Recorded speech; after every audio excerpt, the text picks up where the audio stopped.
and my heart is heavy as I gaze upon a cottage for sale.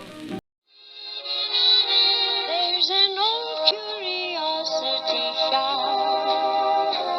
Every once in a while I go by there for the fond recollections that lie there in that old curiosity shop. Good morning, everyone. Now, this is right across the river from Philadelphia, and I popped over, well, I live in New Jersey now, of course, and so I drove up here to come to this estate sale. The house is number, well, you can see. I'm excited about it, and I'm actually number 2. So let's go see what we can find. A little dream castle with every dream gone is lonely and silent, the shades are all drawn, and my heart is heavy as I gaze upon a cottage for sale. The lawn we were proud of is waving in haze. Our beautiful garden has withered away. Where you planted roses, the weeds seem to say, a cottage for sale.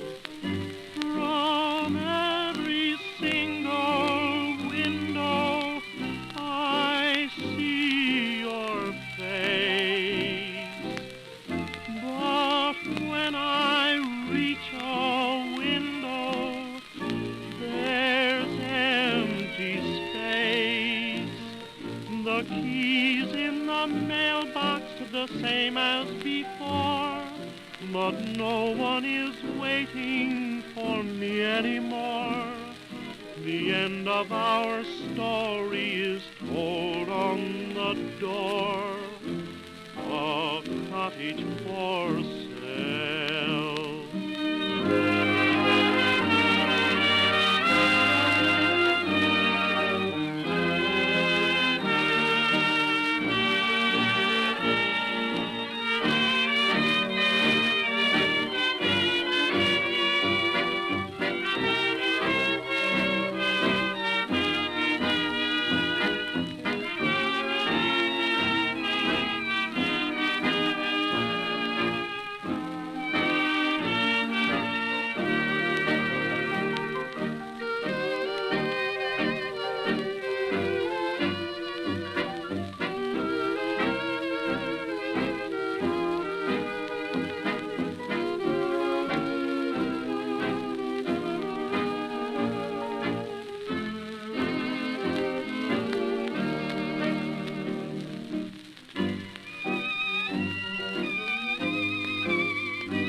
The keys in the mailbox the same as before, but no one is waiting for me anymore.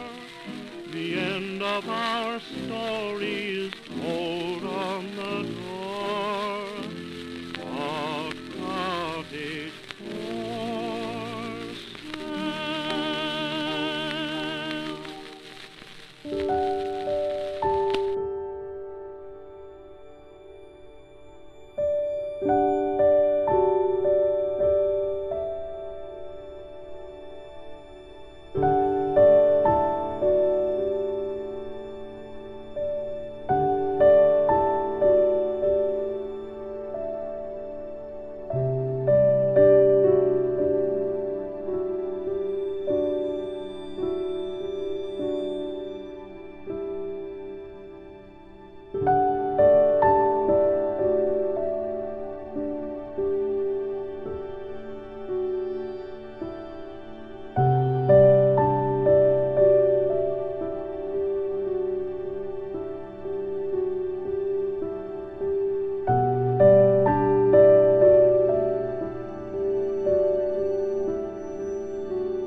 Well, well. This is day 2, and I don't know how much I'm gonna be able to afford here, but it is fun to look anyway.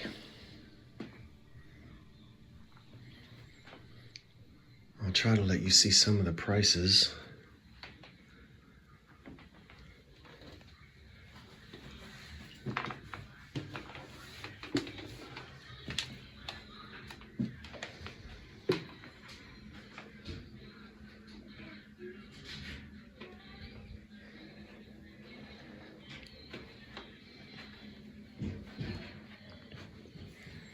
Vintage Hilda wool sweater. Oh, that was the sweater. How much is the rug? The rug is $100.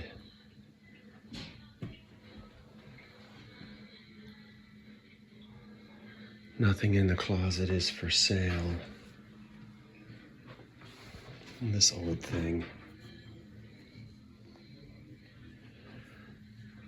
That's $20. $35 on the little clothes thingy. Haul tray thing. Not haul tray, you know what I mean.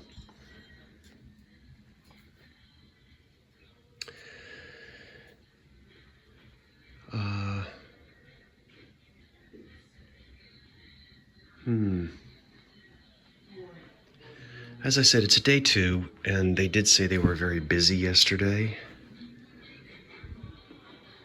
So here I am on I guess this is what's left over. And now they're playing music.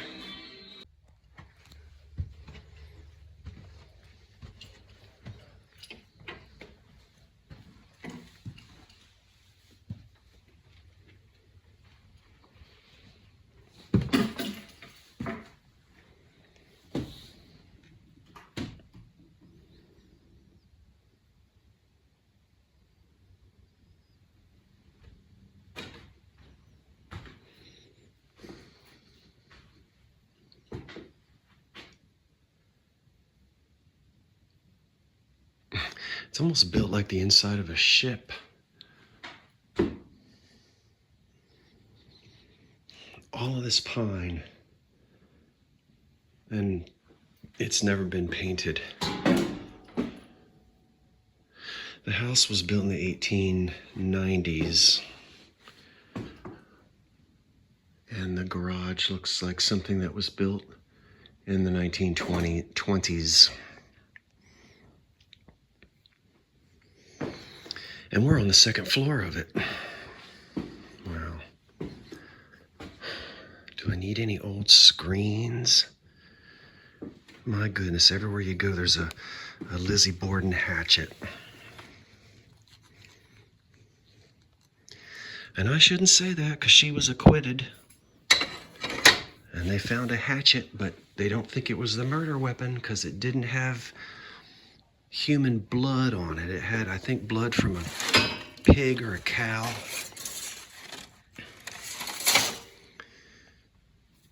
How ridiculous. I'm up here in this attic all by myself talking about Lizzie Borden. And you know, the funny thing is, apparently part of her alibi was that she was hiding. Well, not hiding, but she went up on the second floor of her garage to eat some pears. That's where she said she was. All right, stop talking about that. There's an old fitter for a lamp.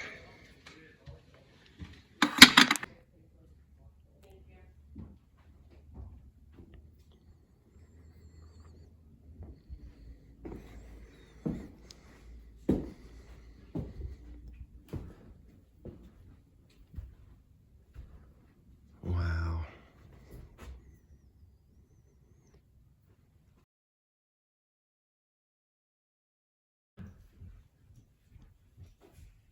Diner on US 9 South in Marlboro or online at marlborodinernj.com. Bill's Media. We are so in need of common sense. Thank you for listening in the morning. I'm not going to steer you wrong. The fight continues, right? Weekday mornings on New Jersey 101.5. Are you digging it with me? And NJ1015.com. The sun's out, the birds are chirping, and the temperature is rising. That's right, summer is almost here. If you're getting ready to return to your summer home down the shore, make sure you have internet on the Xfinity 10G network so you can have an ultra-fast, reliable connection all season long. With Xfinity Internet, you can power a house full of devices all at once. That means you're covered when everyone's online, whether you're hosting just the family or the family and friends and in-laws and neighbors. That's internet with super fast speed and ultra low lag, so you can binge watch summer blockbusters, stream music during cookouts, or play video games on those stormy days. You have the sunscreen, the floaties, and yard games. Now sign up for the fastest internet today. Only a faded photograph, a tintype of long ago. I know it's old-fashioned, but please don't laugh. I love that picture so. If I just could hear that voice again, oh gee, would I feel so glad. For the face in that faded photograph is the best pal that I ever had.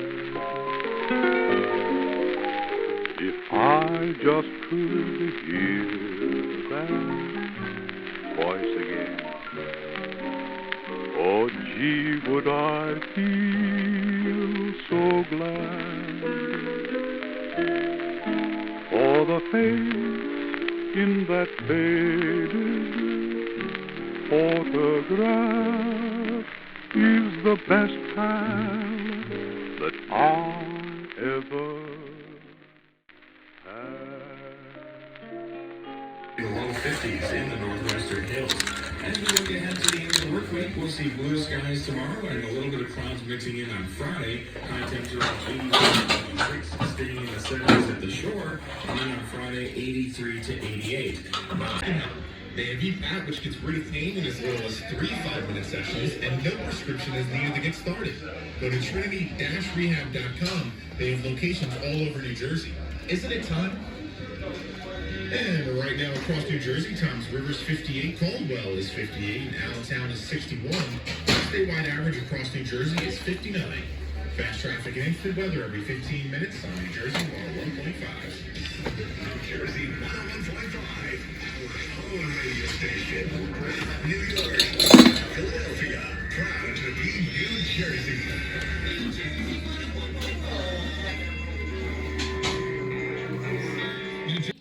That was a lot of fun, and I'm so glad that you came with me. Now here I am back safe and sound on the front porch of the 1925 bungalow. I'm going to have a little sip of this Diet Coke. I love me a Diet Coke. I'm not on a diet, I just don't need all that sugar. And I don't drink it every day, but sometimes you just, the iced tea doesn't always do it. And I'm going to show you some of the things that I found. Now, didn't get a whole lot in that estate sale where I was filming. It was day 2. I may pop back in on day 3.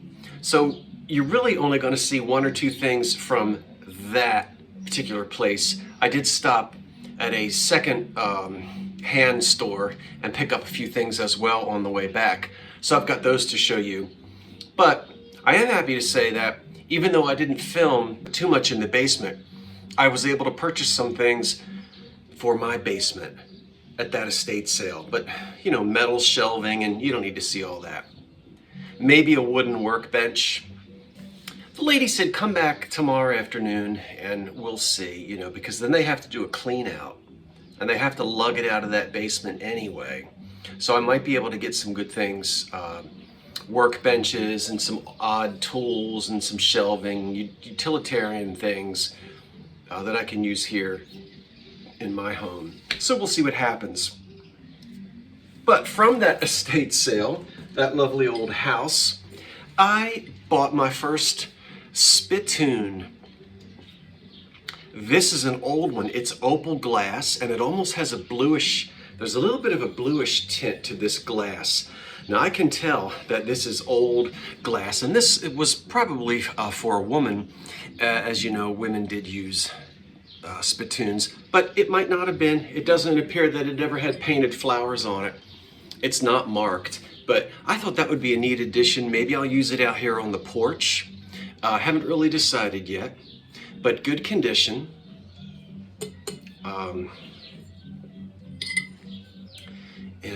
Yeah, there it is. You like that? I kind of like it, and I don't know, I guess you can't really see, there is a little, sort of a blue tint in that old white opal glass. And then I also picked up, just for the fun of it, a little container of Waterman's ink, and this is called Tropic Green. And there's still plenty of green ink in it. I like that the jar is green, the glass is green, the ink is green, the lid is green, and so is the label. See that? And it's not dried up either. We've got ink in it. Oh, this was $10. I got this today for $5. And I think I paid $1 for the little old thing of ink. And I love this. I also picked this up today. This is called The Key to Better Buying, and this is the Lumber and Millwork Company of Philadelphia. Now this is dated 1938. And I just want to show you a couple of things. I find this interesting because this really helps you to date certain items in homes.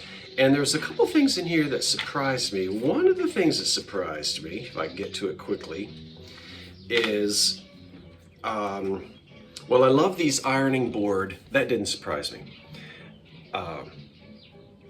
Made of wood, it's a recessed ironing board cabinet that you could put in a hallway or in a kitchen, anywhere else in the house where you would want to sort of have an ironing board hidden in a cabinet. And there's two different models. And again, this is from 1938. Medicine cabinets, lots of... This somewhat surprised me. I didn't realize that as late as 1938. You guys know what those are? Well, it says right there. They were still making these recessed cabinets for telephones. I think most people realize that the telephone, you would actually rent it or lease it from your phone company. And there would be, at this time, still separate ringer boxes. And so that's the reason why you have these little holes here. So the ringer box would go down inside of here and be hidden behind this little piece of pierced wood. The telephone would sit there. And then when the telephone rings, you would hear the bell through there. So the recessed cabinet. I was a little surprised in 1938. Look at the breakfast nook. That's hot to trot. Is it not? I love that. Lots of colonial revival. Mantles, newel posts, staircases, wonderful old Douglas fir doors. So, you know, I'm interested in this, and this is just something I'll keep for my own knowledge. And then I stopped at a bric-a-brac place, and I got myself 4 of these, which I'm going to sell, and these are Hazel Atlas. And I think either cheese or cream cheese or something came in these. When you went to the store, you could buy these.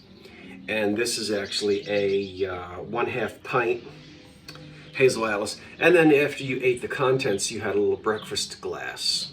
Now I've got 5 of these, and I am going to be, no, I've got 4 of these, and they will be for sale sooner or later. You know, I just got them home. And then I have been hitting it with the light fixtures. Oh, let me tell you this. I have to backpedal. I am going to do, hello bird. I am going to do an extra special live, an extra live this Sunday night, but it won't be all those Art Deco fixtures. I just couldn't get it together. So I hope you'll join me this Sunday night. I don't normally have 3 lives per month, but I'm having an extra. It's just going to be a this and that sale, but I need more time to get all my deco fixtures together. But I did purchase this one today, and look at that lusterware shade. This goes back to the 1930s. This would have been considered sort of a colonial revival style. It's definitely not Art Deco, but look at how it's got the luster shade. So it's white opal on the inside, and this wonderful yellow colored shade, which fits right down in there. So a very 1930s shade on what would be considered colonial revival. And of course, that was considered the tasteful way to design and decorate your home in the 1930s. None of that awful modern furniture. Ugh. You can't run around putting doilies on Art Deco furniture, can you? But so this appealed to a lot of Americans, this old-fashioned look. But that's from the 30s, and it's fantastic. It's just fantastic. Now this one dates to about 1924. And so this could have been a wedding gift for someone who bought this house when it was new in 1925. It's a small one, and I like this small size. And I think it's a Manning Bowman. Wait, let me get it turned upside down. It is, oh, it's a Universal. Okay, it's a Universal. Of course, made in New Britain, Connecticut. And one of the things that we see with the earlier percolators is they're on legs. And a lot of the kitchen appliances and things mimicked furniture early on, and so legs like this is not always, but it's usually an indication that it's made before the streamline era of the 1930s, and this is the 20s. And we also get with it a matching cream and sugar, and they don't, is that a Greek key? It is not, but you can see the design on the cream and sugar matches the design here on the percolator with the clear top. So 1924, I will be making a decision. You know, this is my thing, so I may be selling this little guy. The nice thing is that it comes with an original cord, and look at what wonderful condition that old cord is. Look at the silk covering on that. See it with the little purple in it and the old plug? Now you say, well, it's a percolator. It belongs on the kitchen shelf. Who cares if you have a matching cream and sugar? Well, a piece like this, a percolator, some would say like a samovar where you can actually serve yourself. Rather than a pot from which you would pour. This would actually be on the breakfast table, and company could see this. Yeah. So this wasn't meant to be hidden in a kitchen necessarily, and it was popular for women to wheel the dessert cart out, the little mahogany cart, you know, with the 2 wheels on the bottom. They would wheel that out and make the coffee and serve their guests right there in a formal or semi-formal area of the house. And so a matching cream and sugar meant that your whole ensemble would be one that would make Vivian or Beatrice very jealous. And they'd run home and ask their husbands for one. back in those days. Well, that's it. I am so glad you came with me. You know, it's not that easy to film in an estate sale. You want to be respectful of the area. You've got people running around. You have workers there, and it's difficult. So I do film in them when I can. And if you'd like more of that kind of footage, let me know. And it is easier for me rather than to try to do a lot of talking, because music is playing and you have other voices and a lot of ambient sound. Sometimes I just like to let the camera roll and just slowly pan over things and put sound effects and music in there. So if you like that kind of thing, let me know and I'll try to do a little bit more of it. Okay, come see me Sunday night. We're having a live sale. That's right, an extra special one. I didn't plan on it. And I can't do the deco lighting, not yet, but I will. I'll get to it, I promise. What will Sunday night, did I say Sunday? I meant Monday. I don't know what I just said, but it's my Monday night live sale. The last Monday night of April. So I'll see you then. As always, thanks for watching. What did you like in the estate sale? And were you a fan of any of these things that I brought home today? It's Friday. Have a nice weekend. I'll see you next time. Wait for the cat. And so long for now. Whew, it's almost time for me to get this electric fan restored. I'll tell you, it's only in the 50s this morning, but it's going to be heating up here in Jersey. Oh, that's wonderful.